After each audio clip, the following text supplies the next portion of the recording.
"Shut up, you parasite!" That was the last thing I heard before my own son raised his hand and slapped me. Not once, not twice, but 20 slaps. 20 slaps. 20 times my heart broke into pieces, mixing with the cold, indifferent laughter of my daughter-in-law right beside me. That night, amidst the pain and humiliation, I had an epiphany.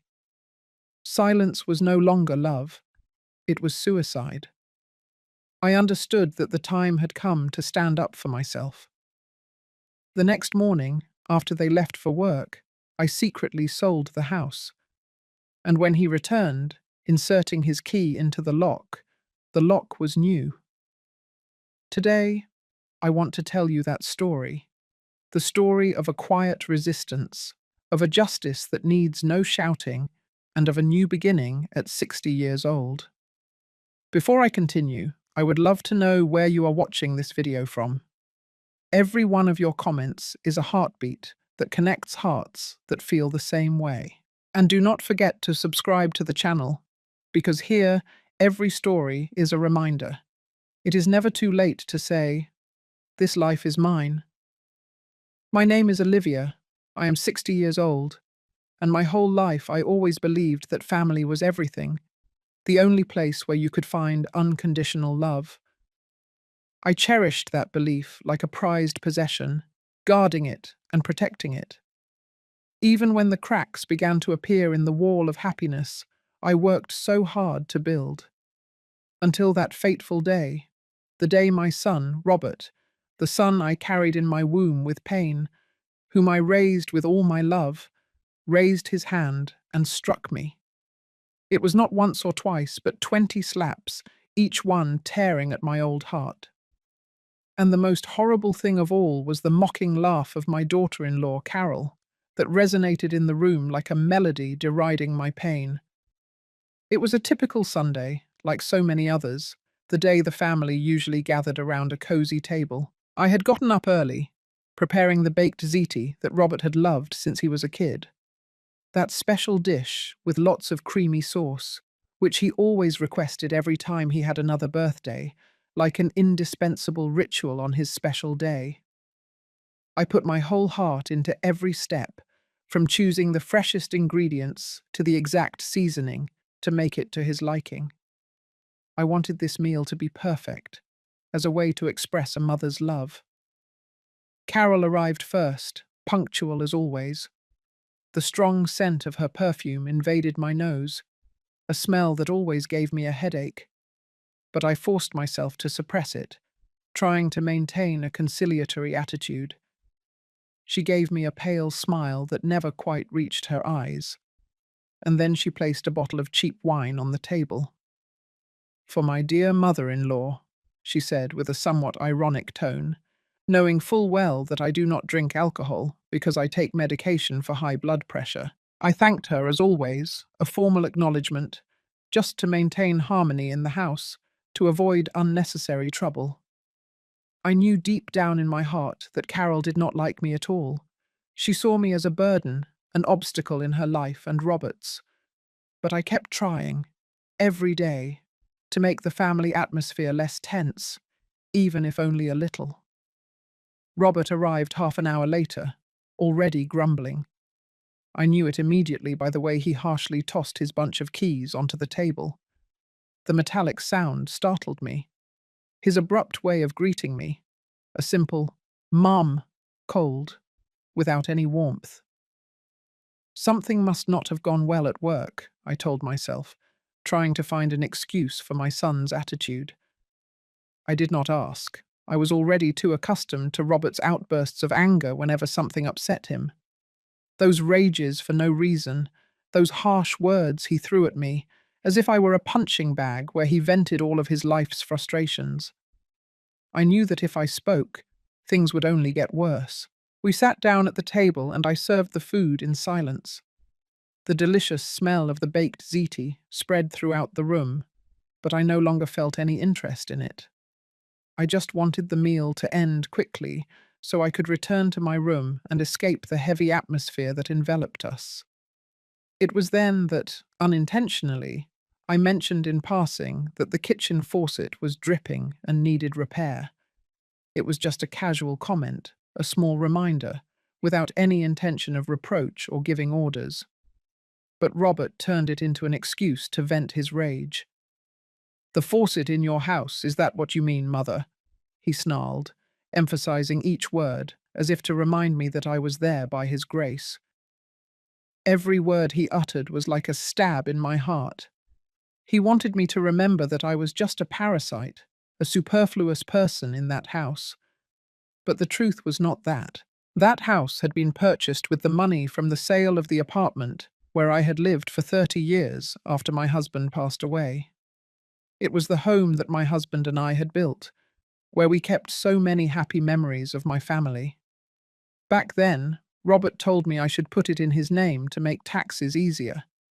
And trusting my son, I signed the transfer papers. But I kept the original deeds in my name. I trusted him, in my son's promise, that he would take care of me, that I would always have a home. "It is just a faucet, my son," I replied softly, trying to keep my voice as calm as possible.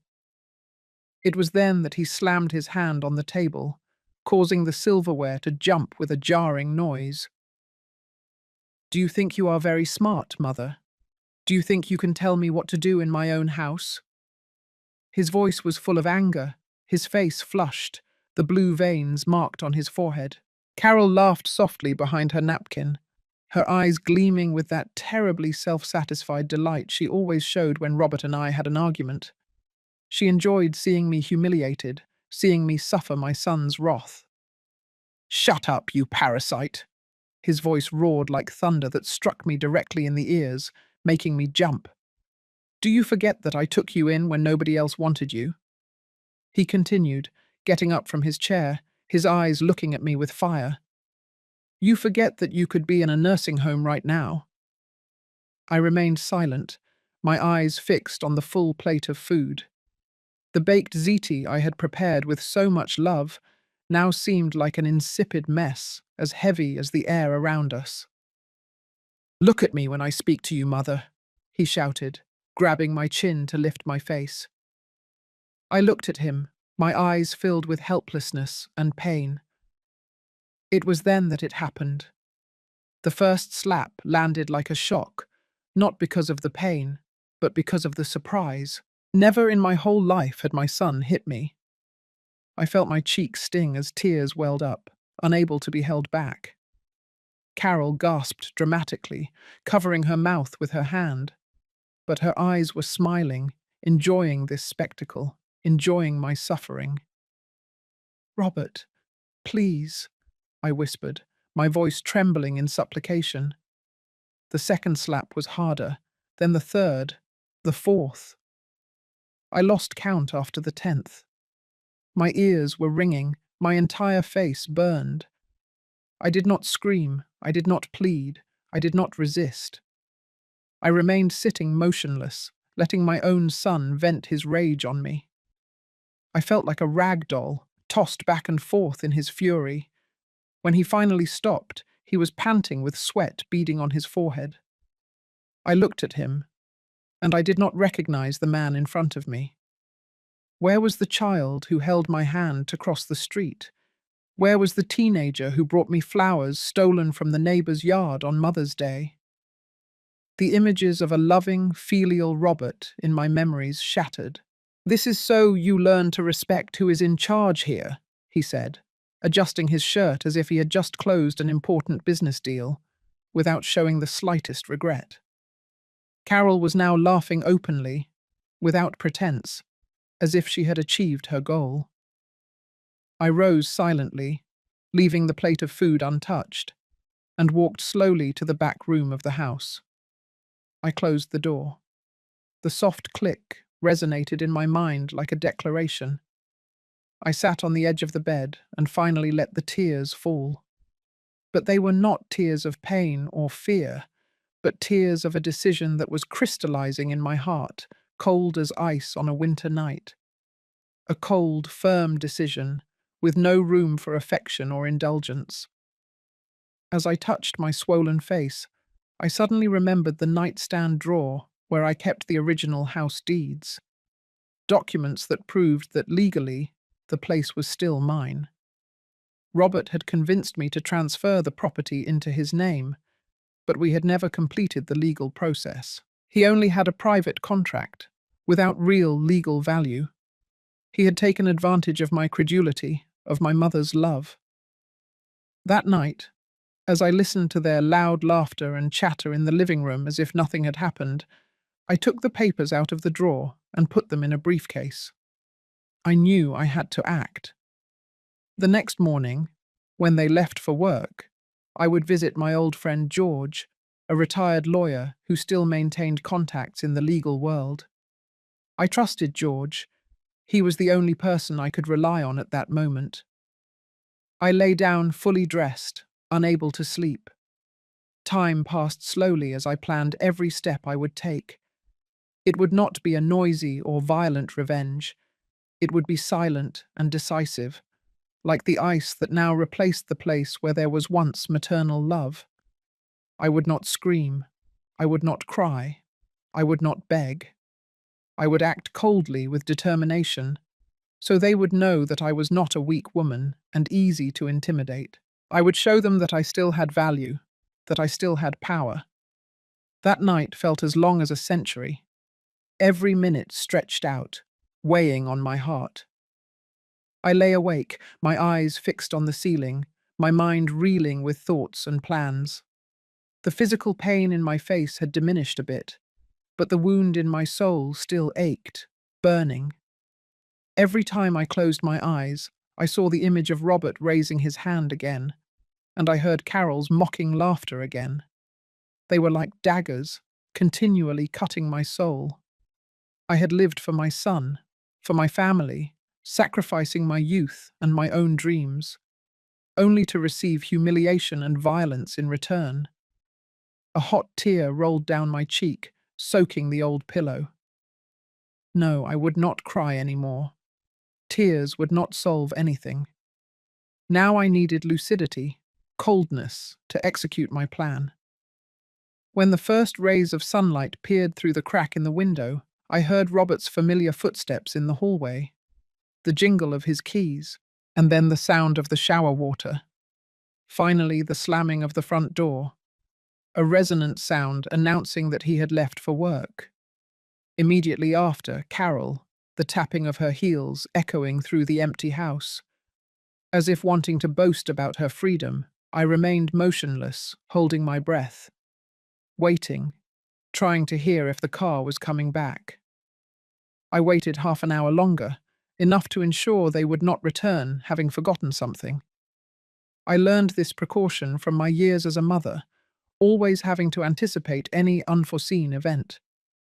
I got up silently, my body aching after a sleepless night. I tucked the briefcase with the documents into my purse, the most important document of my life at that moment. I put on my warmest coat, the one Robert called an old rag. But it was my favorite coat, warm and resilient, like myself. I went out the back door, avoiding the main one, so as not to run into any curious neighbors' glances. That day was somber and cold, with grey clouds covering the sky, as if the weather was also in complicity with my mood. A chill enveloped me, matching the coldness that was emerging in my heart. I walked 3 blocks, each step slow and heavy, until I reached George's house in Queens. He was a good friend of my late husband, a brilliant retired lawyer, but who still maintained contacts in the legal world. I trusted him completely. He opened the door still in his pajamas, his grey hair messy, but his expression immediately changed when he saw my swollen face. His eyes revealed concern and surprise. "Olivia, my goodness, what happened to you?" he asked in a stunned voice. "I need your help, George," I said simply, walking in when he let me pass. "I need to sell a house." I did not need to say much more. George was perceptive enough to understand everything. George poured me coffee while he reviewed the documents I had brought him. His eyes moved from the papers to my swollen face. connecting the dots himself without me having to explain the details. He was an intelligent, insightful man, and he had known my late husband. He understood my family situation well. He knew Robert's character. "The papers are still in your name," he confirmed, adjusting his glasses on the bridge of his nose. "Robert never registered the transfer with the notary. Legally, the house is still yours, Olivia." I felt a cold relief run through my body, like an electric shock. A ray of hope appeared in the darkness. "So I can sell it?" I asked, my voice still trembling. "Yes, you can," George replied, setting the coffee cup on the table, his eyes looking at me intently with determination. "But are you sure about this? After all, he is your son." He still hesitated a bit. He wanted me to reconsider, but I would not. I had decided. I gently touched my swollen cheek, feeling the persistent pain. A son who did this in my own home, in front of his wife, who was laughing at me. "I am sure, George." My words were firm, without the slightest hesitation. I had endured enough. He nodded seriously, understanding my determination. "I know a couple looking for a house in that area, in Forest Hills. They can pay in cash and close the transaction quickly if you want." Hearing this, a flash of light sparked in my mind. "That is exactly what I want," I replied. "I want everything done while they are at work. I want Robert to come home today and find strangers living there." George hesitated, a worried look on his face. "Olivia, this is really just," I finished, not letting him complete the sentence. "Just, George. I am not asking for anything more than what legally belongs to me." He did not argue anymore. Instead, he picked up his phone and began making calls. First to the interested couple, the Masons, then to a notary friend of his in Manhattan, and then to a moving company. George organized everything quickly and efficiently, as if he had done this job 1,000 times. As I watched him arrange everything, I felt relief for the first time in many years, as if a heavy burden had been lifted from my heart. I knew I was on the right path. Time passed quickly, like a torrent carrying away all worries. Before noon, I was already at a notary's office in downtown New York City, signing the last documents to sell the house. My hands did not tremble, my heart did not feel pain, only a strange calm. The buying couple, the Masons, seemed kind and very excited about the sudden purchase. They did not ask about the strange circumstances, perhaps because the discount was too attractive to ask questions, or perhaps they were discreet people who understood that there are stories that should not be questioned. "Can you move in today?" I told them as I handed them the keys, without a hint of regret in my eyes. "The house is furnished, but you can do whatever you want with the furniture. I do not want anything from that place." Mrs. Mason took my hand, her eyes full of understanding. "Thank you for selling us the house. We always dreamed of living in that neighborhood." I did not have the courage to tell her that place was no longer a dream for me, but a nightmare. I just smiled and wished them happiness. "I hope you find good things there, things that I could not find." George accompanied me to the bank to deposit the money from the house sale. This amount, larger than I thought, was the result of my perseverance and saving over the years. "And what will you do now, Olivia? Where will you live?" he asked with a tone of concern. "I have a friend in Santa Fe, New Mexico, who has always offered me a room.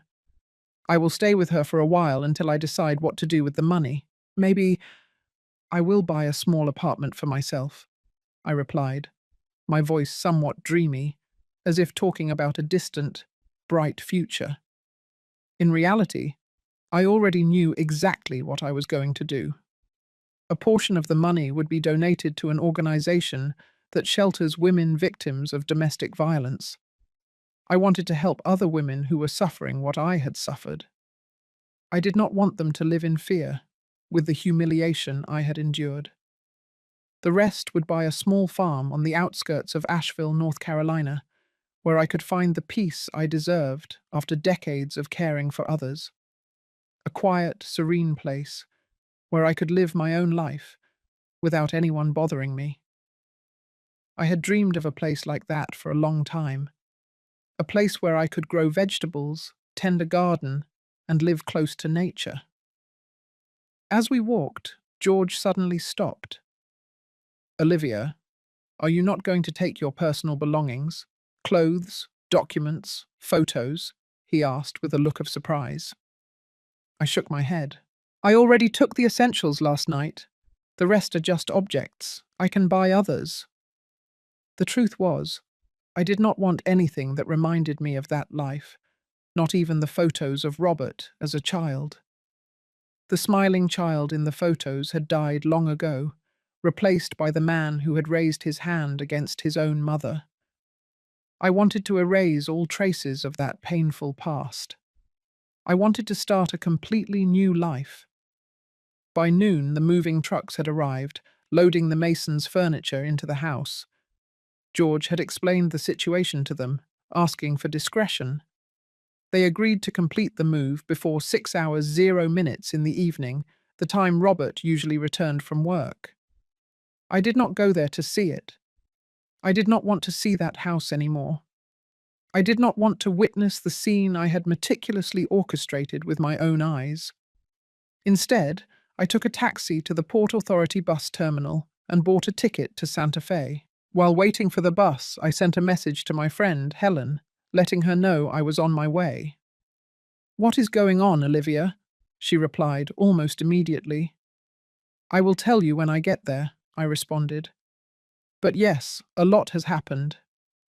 Sitting in the waiting room, I imagined Robert returning home, putting his key in the lock only to discover that it no longer worked.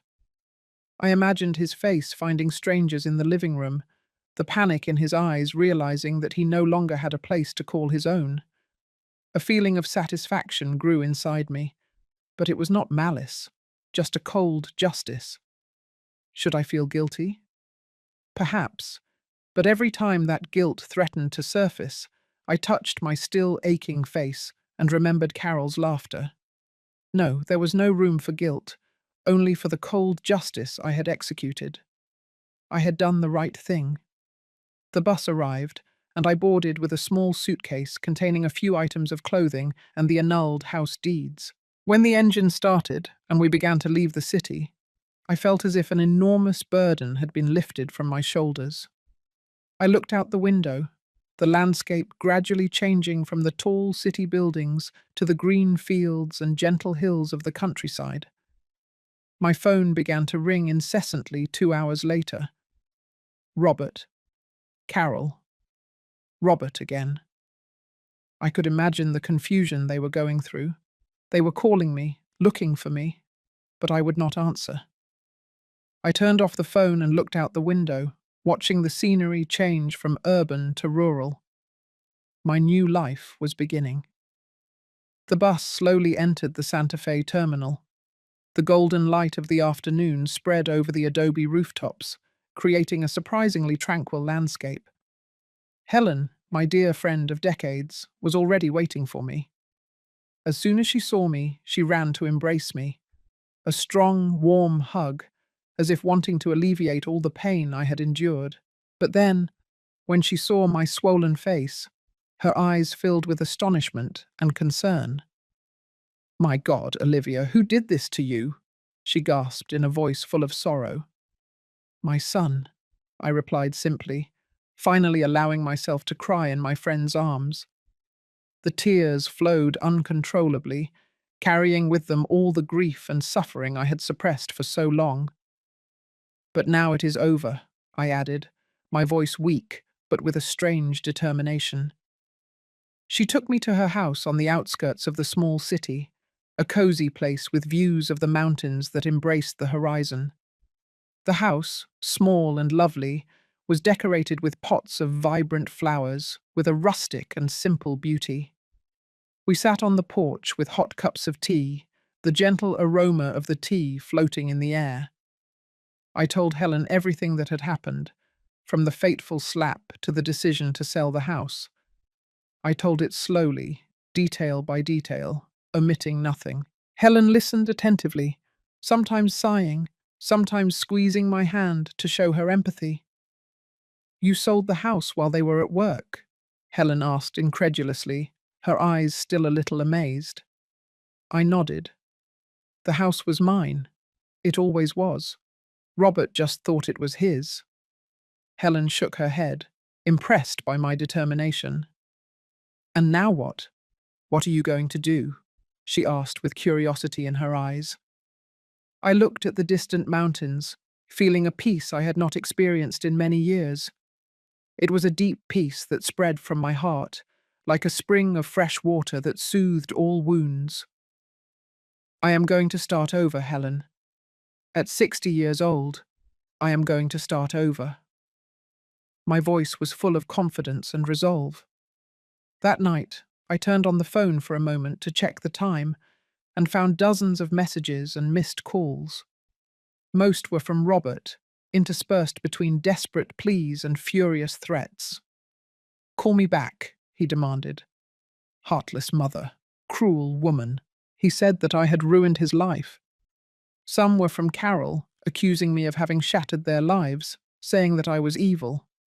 There were also messages from unknown numbers, probably the lawyers they had hired in a hurry. I skimmed them, not letting any word affect me. One message in particular caught my attention. It was from George. "Everything is done, Olivia. The masons have moved in and changed the locks." Robert showed up and yelled, but they called the police. "Everything is protected by the law. Rest easy." It was not a rest easy of death, but of life. A new life I would build from the ashes of the previous one. I turned the phone off again and looked at the stars twinkling in the Santa Fe sky. For the first time in a long time, I felt like I could breathe deeply, filling my lungs with fresh air. The mountain air filled my lungs like a promise of freedom. The first few days at Helen's house were strange. I would wake up in the middle of the night, confused about where I was. My heart would pound wildly remembering the events. Sometimes I would instinctively touch my face, as if I could still feel Robert's slap. The swelling had gone down, but the memory remained as vivid as an open wound, haunting me.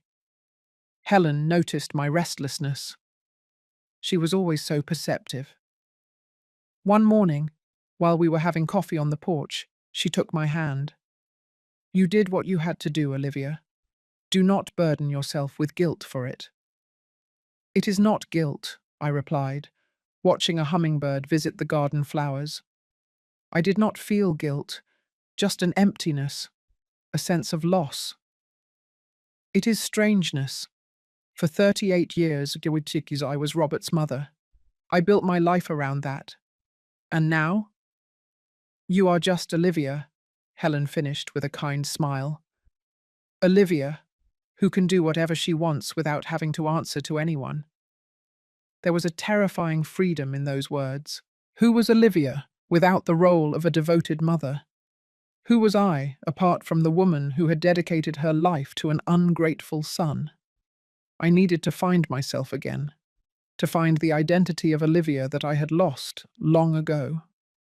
The second week passed quickly. Each day in Santa Fe brought me a sense of peace and recovery. Helen was always by my side, listening to my confidences, encouraging me to overcome my wounds.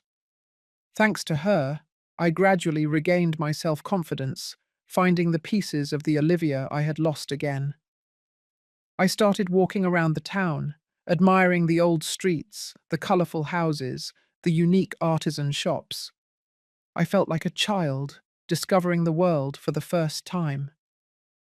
On a beautiful sunny morning, I decided to turn on the phone to check my bank account. The money from the house sale was there, intact in the account.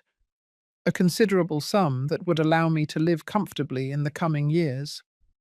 There were more messages from Robert, but the tone had changed. Now he was pleading, saying it had been a mistake, that he regretted it, that Carol had left him. The last messages were almost incoherent, mixing anger and desperation. One of them made me stop. "I am sleeping in the car, Mum. I have nowhere to go. Please, forgive me." I felt a pang in my chest, that maternal instinct that never completely disappears. For a moment, my fingers slid across the keyboard, about to reply. But then I remembered Carol's laughter, the sound of his hand hitting my face, the humiliation I felt sitting at that table while they rejoiced in my pain. No, I would not weaken. I had come too far to turn back. I turned off the phone without answering. The next day, we visited a local real estate office.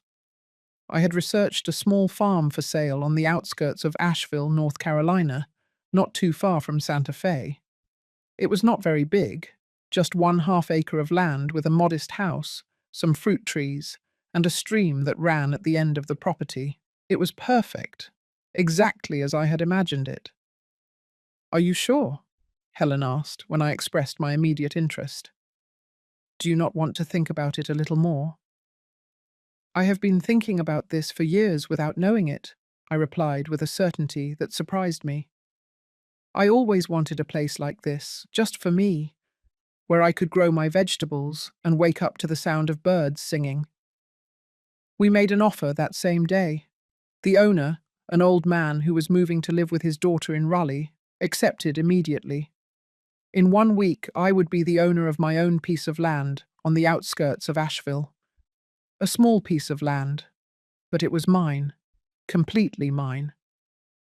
While waiting for the paperwork to be finalized, I began buying the basics for my new life. Simple clothes, some kitchen utensils, seeds to plant. Helen accompanied me shopping. Her enthusiasm was almost as great as mine. "You are different," she commented as we chose gardening tools. "More alive." It was true. The hunched, silent woman who had lived in Robert's house, always trying to take up the least space possible, was disappearing. In her place, a person I had forgotten existed was emerging. Olivia, the one who planned, the one who smiled without fear, the one who chose for herself. I felt as if I was being reborn, living again. I spent time every day planning my garden. I wanted to grow all kinds of vegetables, from tomatoes, peppers, and lettuce to aromatic herbs. I also dreamed of having a small flower garden with all kinds of vibrant flowers. I wanted my house to be filled with the scent of flowers and the light of the sun. I imagined myself sitting on the porch, sipping a cup of hot coffee, gazing at my lush garden, listening to the birds singing. A simple, quiet life, but full of meaning. I also started reading more books. I bought the novels I always wanted to read but never had time for. Books about gardening, about cooking, about history. I wanted to expand my knowledge. I wanted to learn new things. I felt as if I was reliving my youth, experiencing the things I had missed. Each page of a book opened a new world, helping me forget the pains of the past. My determination and resolve grew more and more. I was no longer afraid. I no longer doubted. I knew I was on the right path. I had rediscovered myself. I had found my purpose in life. I was ready to start a new life, a life of which I was the owner.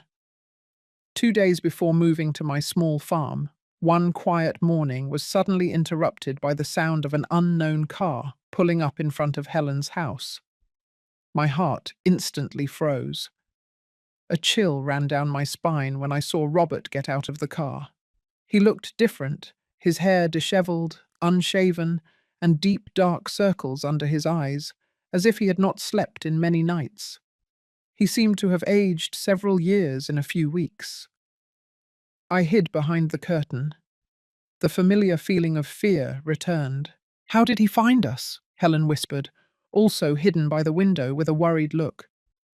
"He probably called all your friends until he tracked us down," I replied, squeezing her arm to show my empathy. Do you want me to send him away? I took a deep breath, feeling the initial fear give way to a cold calm. No, I will not run away anymore. No, I will talk to him. Helen looked at me, surprised. Are you sure? After what he did, I responded. I need to close this chapter once and for all. I walked out onto the porch, feeling my feet firmer than ever. Robert approached slowly like a wounded animal, his eyes full of weariness and despair. Upon seeing me, he stopped, unsure, as if he could not believe what he saw with his own eyes. His eyes scanned my face, where the last bruises still remained as vestiges of the storm. Mom, he began with a choked voice, a call that I once loved more than anything in the world. But now it was just a strange sound. I raised my hand to interrupt him. Do not call me that.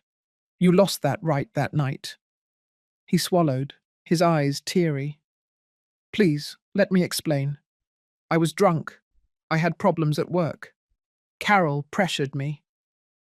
He tried to find all the reasons to justify his actions, but I would not accept it. 20 times, I said simply, my voice cold and determined. You hit me 20 times while your wife laughed. There is no explanation for that, Robert. He knelt on the cobblestone path. Now he was sobbing. Tears ran down his dirty face. I have lost everything, Mum. Carol left me. I am sleeping in the car. My friends are not answering my calls. No one wants to help me. I looked at him there, broken. The son I had raised, the one I had held in my arms when he had a fever, the one I had sewn a superhero costume for, the one I had taught to ride a bicycle. Now he was just a broken man, begging not for forgiveness, but for convenience. He was not sorry for what he had done, but only for what he had lost. What do you want, Robert? I asked. My voice was now softer, but no less firm. I want to come back, he sobbed. I want my life back. Please, tell the new owners it was a mistake, that you could not sell the house. And that was the truth. It was not genuine remorse. It was just desperation to recover lost comfort. Not once did he mention my pain, my humiliation. Everything revolved around what he had lost. He was still so selfish, only thinking about himself. I cannot do that, I replied calmly. Even if I could, I would not. The house is gone, Robert. Your old life is gone. He lifted his face, disfigured by crying. What am I going to do? Where am I going to live? You are 38 years old. You have a job and you are healthy. You will do what many people do. Start over, rent a small apartment, save, rebuild. Alone? He asked, his voice almost childish, full of fear. Yes, alone. Just like I am doing at 60 years old. Robert slowly stood up, wiping his face with his sleeve. Something changed in his expression. The pleading gave way to a contained anger. You have no heart. A real mother would never do this to her own son. That might have hurt me a few weeks ago, but now it only confirmed that I had made the right decision. A real son would never do what you did. Goodbye, Robert. I turned to go back inside the house, but his words stopped me. This is not over. I will sue you. I will prove that you were mentally ill when you signed those papers. I will take back what is mine. I looked at him over my shoulder, only feeling a deep sadness. The house was never yours, Robert. That was your mistake from the beginning. I went inside the house and closed the door, listening to his screams, which turned into increasingly desperate threats. Helen hugged me in silence as we listened to the car start with a loud roar, the tires screeching on the asphalt. Are you okay? She asked a while later, her voice full of concern. Surprisingly, I was fine. The encounter I had dreaded had happened, and instead of tearing me down, it had affirmed my strength. Robert was not sorry for what he had done. He was just desperate for what he had lost. "I am much better than I thought," I replied honestly. A sense of relief spread throughout my body. This confrontation, although painful, had freed me. That night I received a call from George. "Olivia, Robert found me. He is threatening to sue you." "It will be useless, right?" I asked, feeling a small tremor of anxiety. "Absolutely useless," George assured me. "The house was legally in your name. You were completely sane when you sold it. And we have witnesses to the assault if necessary. He is just bluffing out of desperation." "And Carol?" I asked. "She went back to her parents in Knoxville as far as I know. It seems the marriage was already on the verge of breaking up before this incident. The loss of the house was just the final push."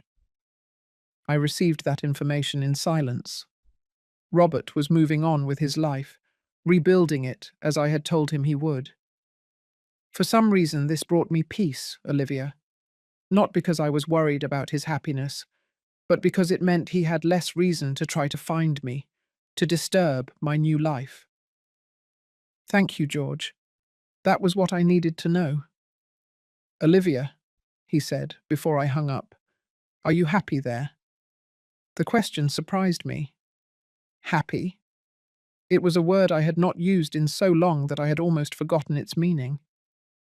"I am at peace," I finally replied, "and I think for me, that is happiness." That same day, after the guests had left, I sat down at the kitchen table and started writing. Not a simple diary, but the beginning of a book. My story, told not with anger or bitterness, but as a testament that it is never too late to start over, to demand respect, to find peace. I wrote every night for weeks, the words flowing like the stream that ran through my property. Sometimes calm, sometimes tumultuous, but always moving forward. I wrote about the slaps, about the humiliation, about the sale of the house, about my rebirth on the farm. I wrote without reservations, putting on paper the pains I had never shared with anyone. I felt as if I was removing a weight that had oppressed me for so many years. When I finished the draft, I sent it to Helen, who gave it to a friend who worked at a small publishing house. Surprisingly, they were interested in publishing it. "Your story can help other women find their own strength," the editor said over the phone, "especially older women who believe they are trapped in abusive situations." The book launch for Starting Over at 60 took place in a small bookstore in the city 6 months later. I was very nervous, unsure if I had done the right thing by exposing my life that way. What if Robert reads it? What if he tries to stop me? The questions lingered in my head, but when I saw the room full of women, some young, some middle-aged, many older like me, their eyes full of empathy and hope, I realized that my story no longer belonged only to me. It was a beacon for others who were still lost in the darkness I had also known. "How did you find the courage?" a woman asked during the book signing. Her trembling hand squeezed my book. I reflected for a moment before answering. It was not courage I found first. It was dignity. The courage came after, when I realized I deserved more than I was receiving. She nodded with teary eyes and whispered a thank you that carried the weight of decades of silence. I knew I had done the right thing. The move to the farm took place on a sunny Thursday morning. The place was even more beautiful than I remembered in my imagination. The house, small but cozy, nestled among rows of green trees. The property sloped gently down to the stream that murmured at the end of the land. The fruit trees were full of blossoms, promising an abundant harvest in the coming months. The scent of damp earth and wild flowers mixed, creating a gentle, fresh, and pure aroma. I took a deep breath, feeling the peace infiltrate every cell. Helen insisted on staying with me for the first few days. helping me organize some furniture I had bought and plant the first seeds in the vegetable garden we had created. Together we dug the earth, planted the seeds, watered, and chatted about the past and future plans. Those simple moments brought me a joy I had lost long ago. At night, we sat on the porch in the newly bought rocking chairs, sipping chamomile tea and watching the fireflies dance among the trees, creating a magical scene. "It is strange," I commented on the third night as we watched the stars. "I have spent so much of my life caring for others that now I almost feel guilty about only taking care of myself." Helen smiled, her eyes full of understanding. "You deserve it, Olivia. You always have." Her words were like a balm, soothing my inner anxieties. The day Helen returned home, I felt a knot in my chest. Was I really ready to live alone, away from everything and everyone? The farm was 20 minutes by car from the nearest town, and I did not have my own car yet. "I will be close," Helen assured me as she said goodbye, "and I will visit whenever I can. Besides, you will meet the neighbors soon. They are good people around here, in the Asheville countryside." When her car disappeared down the dirt road, I sat on the porch and observed my small kingdom. The loneliness I feared did not arrive. Instead, I felt a deep peace, as if I had finally found my place in the world. This is where I belong. In the following weeks, I established a simple routine, waking up with the sunrise, brewing a strong cup of coffee, and tending the garden before the heat of the day became intense. The first seedlings had already begun to sprout: lettuce, carrots, tomatoes, aromatic herbs. Seeing these small lives grow under my care brought me a satisfaction I had never experienced before. I felt like a real farmer, enjoying every moment of connection with nature. Then I would spend a few hours exploring the property, discovering its secrets. I found an old apple tree hidden among other trees, a small stone bench near the stream that the previous owner must have built, and even a hummingbird nest in a flower bush near the kitchen window. In the evening, I read the books I always wanted to read but never had time for. Novels, biographies, books about gardening and cooking, or I simply sat on the porch with my notebook, writing my thoughts, memories, plans for the future. It was like rediscovering a version of myself that had been silenced for decades. Olivia was not Robert's mother. She was not my late husband's wife. But Olivia, an independent woman, free, living her own life. The closest neighbours, the Johnson family, came to introduce themselves after a week, a retired couple who grew heirloom tomatoes on a larger farm, about 1 mile away. They brought homemade bread and peach jam as a welcome gift. "If you need anything, do not hesitate to call," Mr. Johnson said with a kind smile. "Here in the country, we look out for each other." His wife invited me to a Sunday dinner, where I met other neighbours in the area, simple, sincere people who welcomed me without asking about my past. It was refreshing to be simply Mrs. Olivia of the new farm, instead of Robert's mother, or the woman assaulted by her son. I felt accepted, loved, and being myself. One afternoon, while I was picking some aromatic herbs for dinner, I heard the sound of a car approaching down the dirt road. My heart instantly raced. A chill of fear ran down my spine. Could it be Robert? Had he found my address?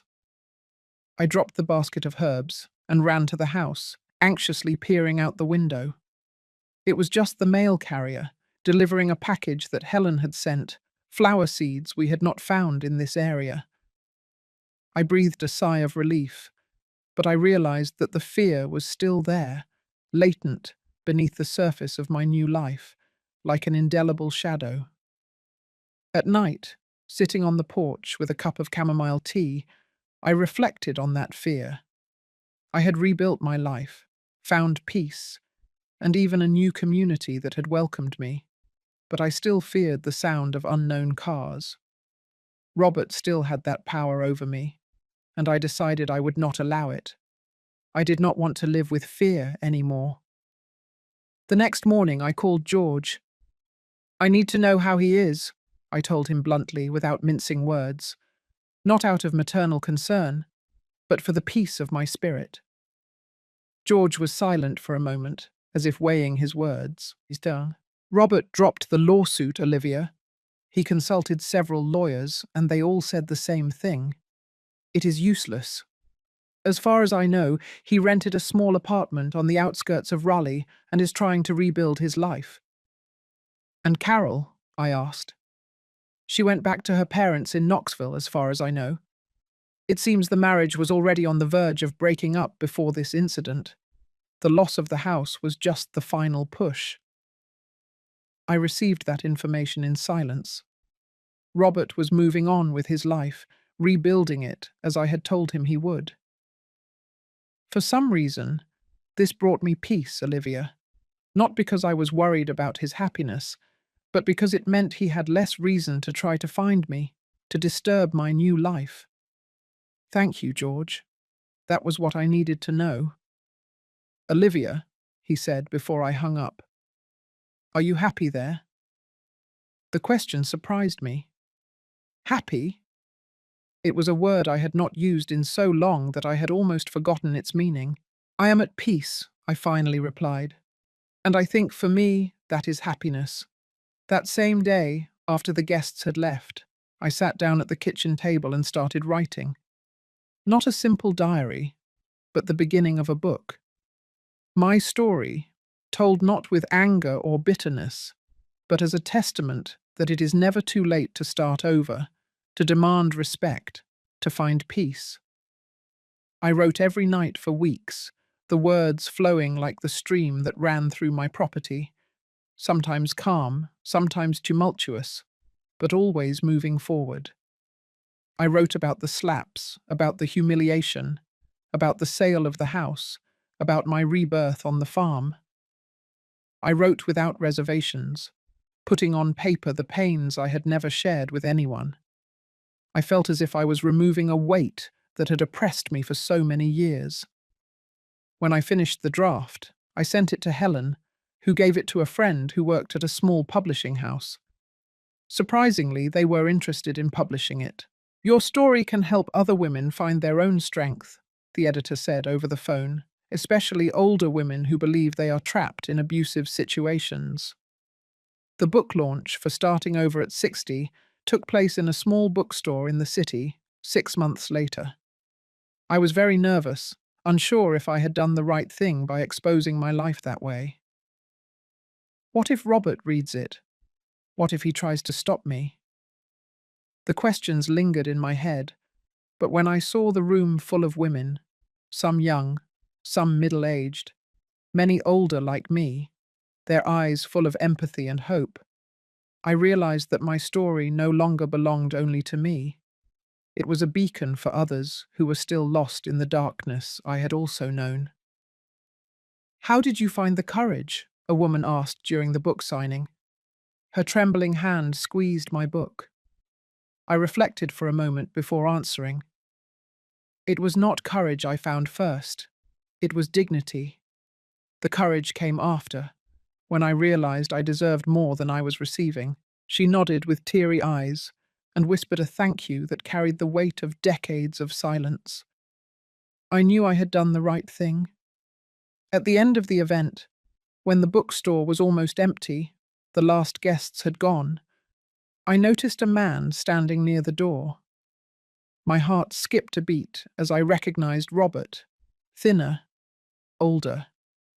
He was looking at me from a distance with an expression I could not decipher. Our eyes met across the nearly empty bookstore. Robert did not approach. He just stood there, motionless near the door, like a shadow. I felt my body tense, instinctively preparing for a confrontation. Another battle. Helen, who was nearby arranging the unsold books, noticed my tension. "That is him," she whispered, following my gaze. I nodded slightly, unable to take my eyes off the man I once called son. He looked different, not just thinner, but somehow smaller, as if he had shrunk inside his own clothes. The arrogance that always accompanied him had disappeared, replaced by weariness and a hint of something that could be called humility. "Do you want me to send him away?" Helen offered, her voice protective. "No," I replied, surprised by my own calm. "It is okay." I got up and walked slowly towards him, feeling strangely strong in my new dress. A gift I had bought myself with the first advance from the book. Robert remained motionless, his eyes registering my every step as if he were seeing a ghost. I stopped a few feet from him, maintaining a safe distance. Not out of fear, I realized, but out of choice, out of respect for my own boundaries. "Hello, Robert," I said simply, my voice not trembling. He swallowed, his eyes scanning my face, my posture as if trying to reconcile the confident woman in front of him with the submissive mother he had known. "Mum, you look different," he finally commented. His voice was soft and uncertain, like that of a child noticing a change in an adult for the first time. "Yes," I confirmed. There was no need for further explanation. He was holding a copy of my book. I noticed it. The edges were a little curled, as if he had read it several times. "I came to give you this," he said, holding out a white envelope. "It is not much, but it is all I can afford for now." I looked at the envelope without taking it. "What is this?" "Money," he replied, still holding out the envelope. "I started saving after reading your book, a little each month to compensate for the house." The surprise left me momentarily speechless. Of all the things I imagined Robert might want, this had never occurred to me. "I do not need your money," I finally replied. "I know," he said, lowering the hand with the envelope, "but I need to give something back to you. Please." There was something in his voice, not manipulation or self-pity, but a genuine need. I realized it was not about the money. It was about recognition, about taking responsibility. "What do you really want, Robert?" I asked bluntly, my eyes fixed on his. He looked at the floor for a moment. Then he looked back at me, his eyes surprisingly clear, without the darkness from before. "I want to say that I read your book 3 times. I want to say that you were right to do what you did.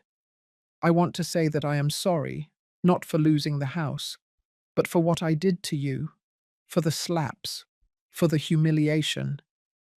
He paused, taking a deep breath.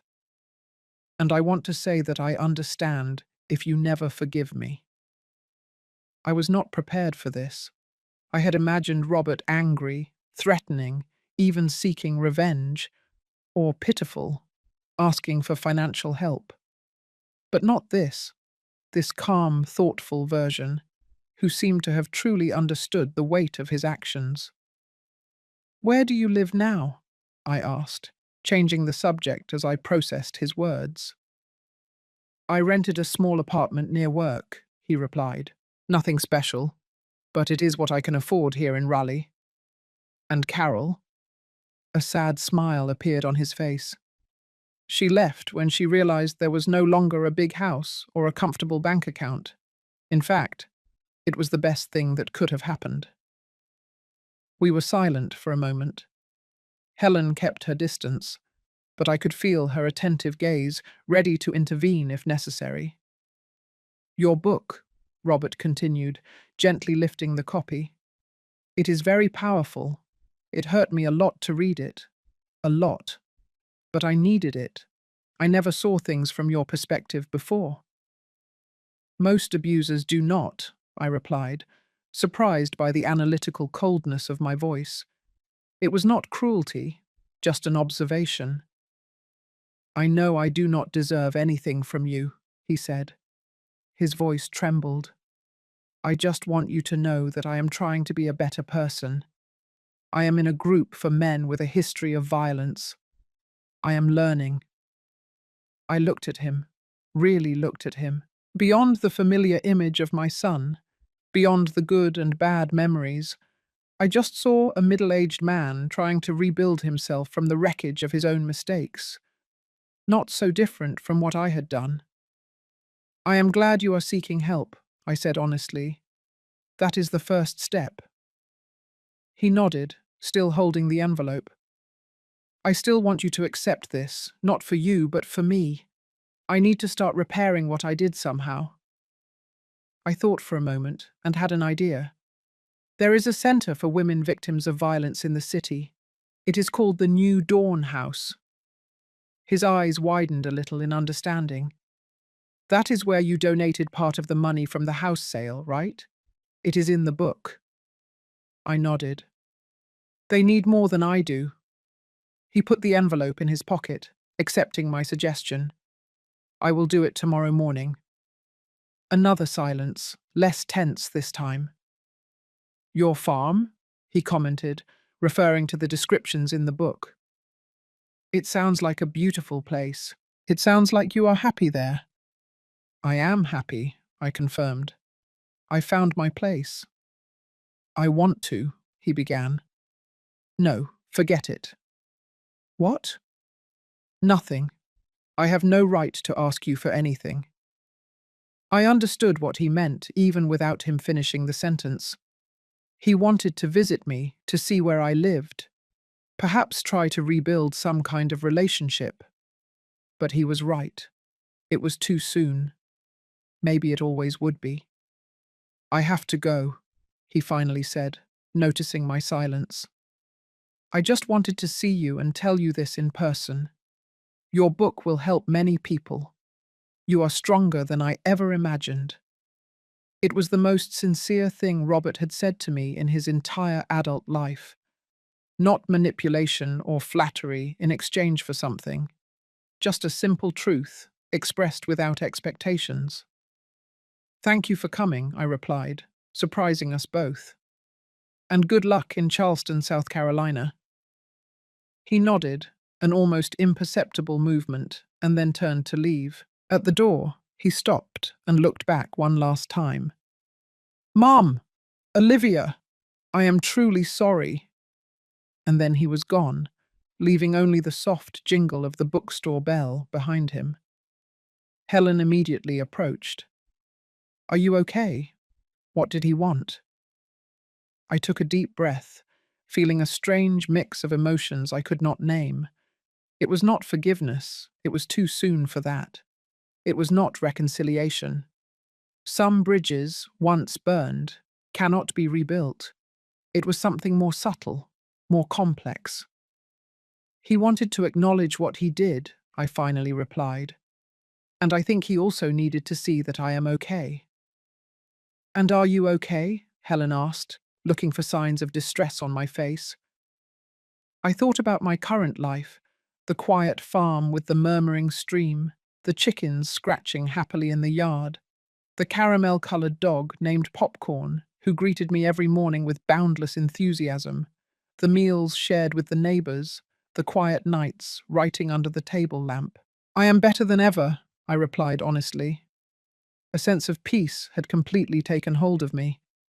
My small farm was thriving more every day. The vegetable garden not only provided me with enough food, but also allowed me to trade vegetables for fresh eggs, homemade bread, and milk with the neighbours.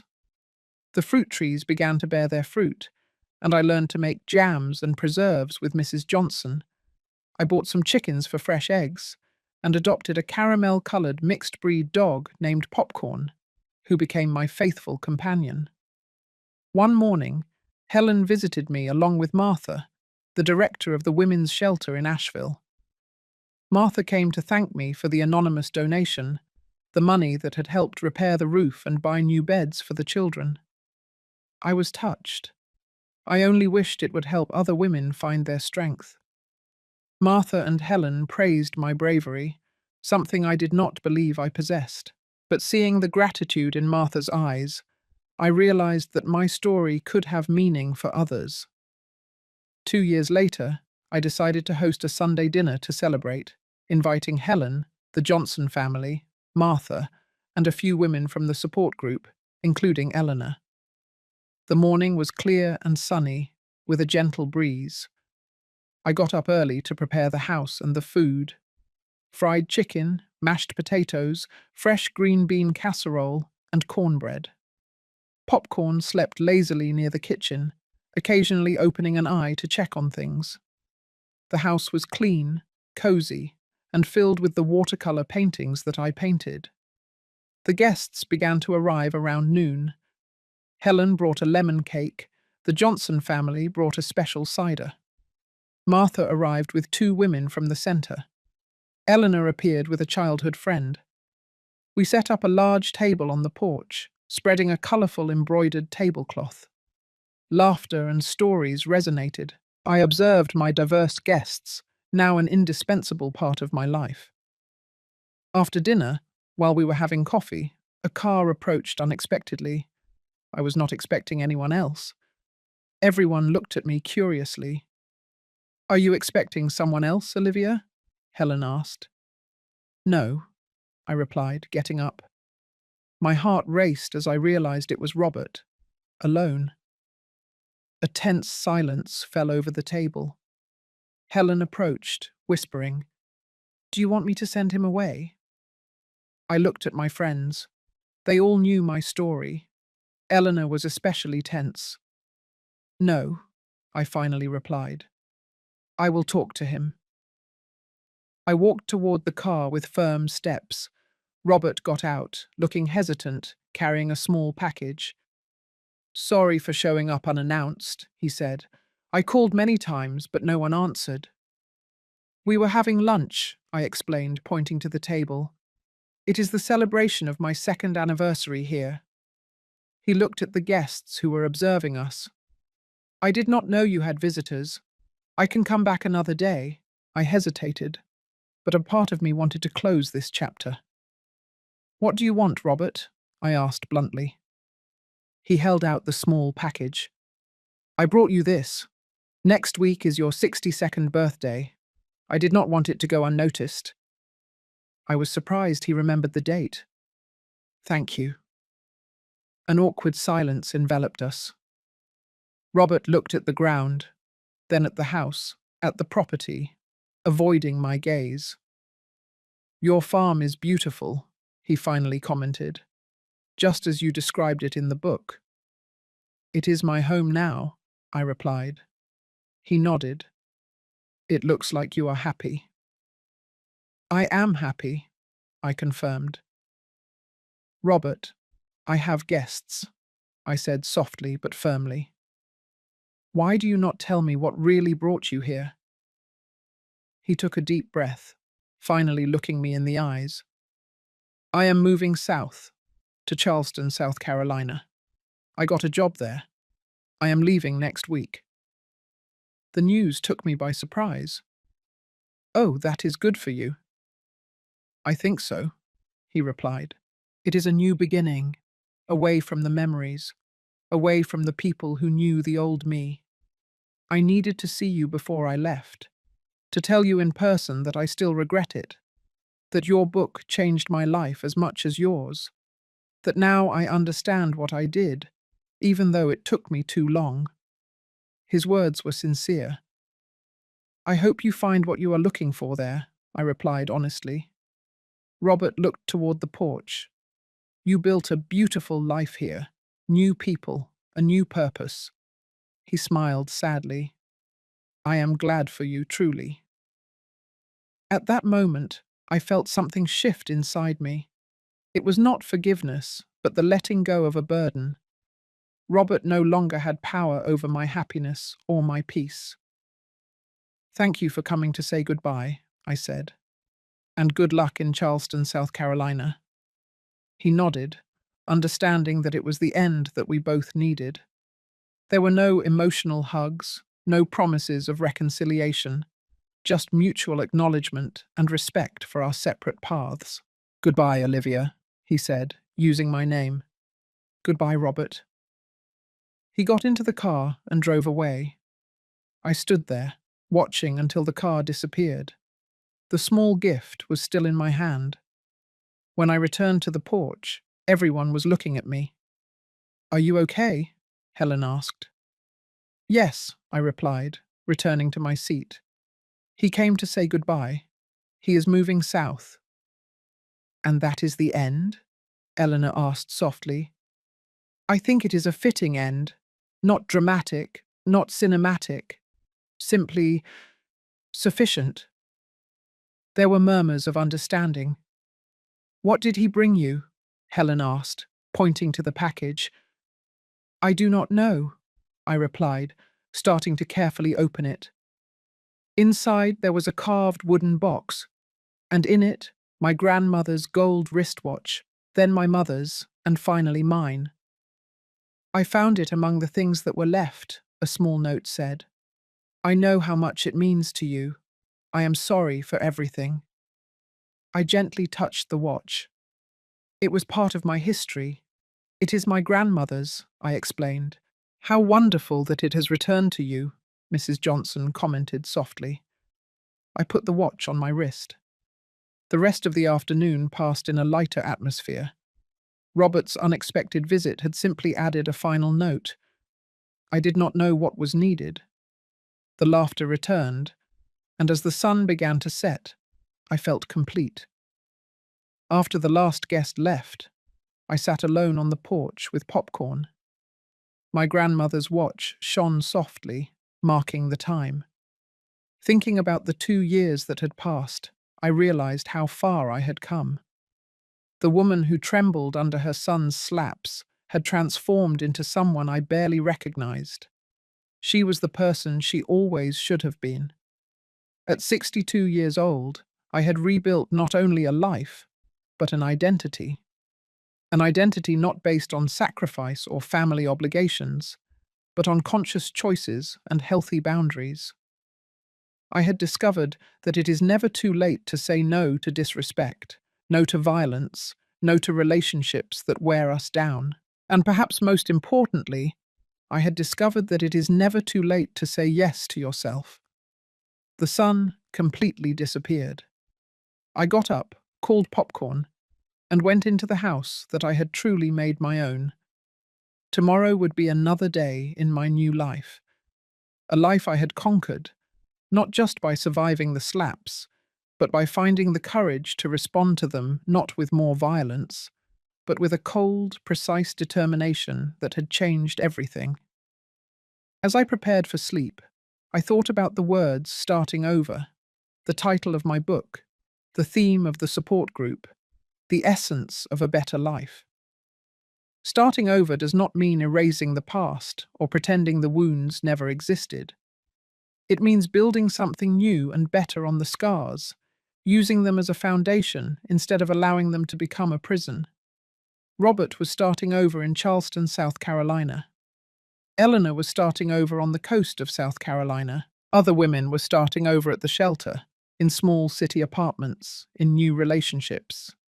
And I had started over here, among the apple and peach trees, with a caramel-colored dog and a murmuring stream, surrounded by people who saw me for who I am, not for what they could get from me.